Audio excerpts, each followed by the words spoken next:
சின்னத்து குச்சிகள் சேர்ப்போ தீ வளர்த்து பார்ப்போ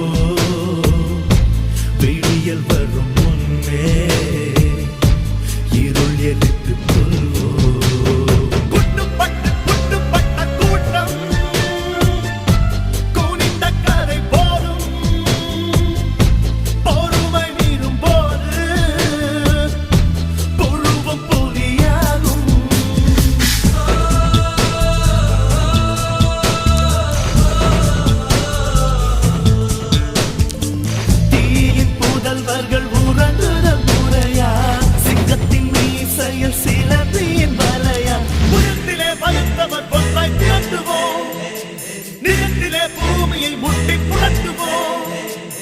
வறுமைக்கு பிறந்த கூட்டம் வையத்தை ஆளட்டும்.